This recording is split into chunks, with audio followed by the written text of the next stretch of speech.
తూర్పుగోదావరి జిల్లా రాజమహేంద్రవరం ప్రభుత్వ ఆసుపత్రిలో బాధితులను ఎమ్మెల్యే ఆదిరెడ్డి శ్రీనివాస్ పరామర్శించారు. ఆసుపత్రిలో చికిత్స పొందుతున్న రోగుల ఆరోగ్య పరిస్థితి గురించి వైద్యులను అడిగి ఎమ్మెల్యే తెలుసుకున్నారు. ప్రతి బాధితుడికి మెరుగైన వైద్యం అందించాలని డాక్టర్లను ఆదేశించారు. అవసరమైతే ప్రత్యేక నిపుణుల సేవలు తీసుకోవాలని కూడా సూచించారు. బాధితుల కుటుంబ సభ్యులతో మాట్లాడి ఎమ్మెల్యే ధైర్యం చెప్పారు.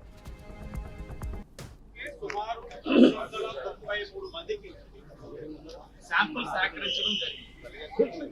22వ తారీఖు సాయంత్రం తెలిసిన వెంటనే కారకులైన గణేష్ ని వెంటనే పోలీసు వారు అధీనంలోకి తీసుకొని రాత్రే ఇళ్లన్నింటినీ కూడా సుమారు 110 కుటుంబాలు ఐడెంటిఫై చేసి 293 మందికి శాంపుల్స్ తీసుకోగా అందులో 241 మందికి ఏ విధమైన ఇబ్బంది లేదని రిపోర్ట్స్ కూడా రావడం జరిగింది.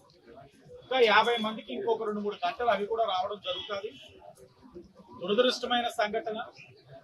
ఇప్పుడే గౌరవ ఎంపీ గారు చెప్పినట్టుగా కారణం ఏంటన్నది కూడా చెప్పడం జరిగింది.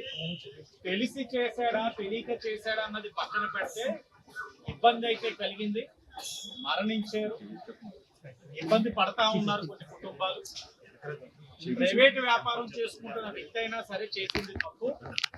ప్రభుత్వం బాధ్యత తీసుకొని ఎక్స్గ్రేషియా ఇవ్వడంతో పాటు ఆ కుటుంబం ఒక వైద్యపరమైన ఇబ్బందులన్నింటినీ వాళ్ళు ఖర్చు పెట్టే ప్రతిదీ రూపాయి కూడా ప్రభుత్వమే బాధ్యత తీసుకుంటుంది. దాని మీద చాలా క్లియర్ గా ఉన్నాం. రిపోర్ట్స్ ఇంకా రావాల్సినవి ఉన్నాయి. సాయంత్రానికి వస్తాయని ఆశిస్తాను. వచ్చిన తర్వాత ఒక లాజికల్ కన్క్లూషన్ తీసుకొని భవిష్యత్తులో మరలా ఎలాంటి, ఎందుకంటే ఇతను చేస్తున్న వ్యక్తి ఎవరైతే గణేష్ వ్యాపారం ఈ సంవత్సరం 2 సంవత్సరాలుగా చేస్తుంది కాదు. గత ప్రభుత్వంలో కూడా చేశాడు, అంత ముందుకు చేశాడు. ఈ రోజు తప్పు జరిగింది. రేపు ఇంకా పునరావృతం కాకుండా ఏం చర్యలు తీసుకోవాలి?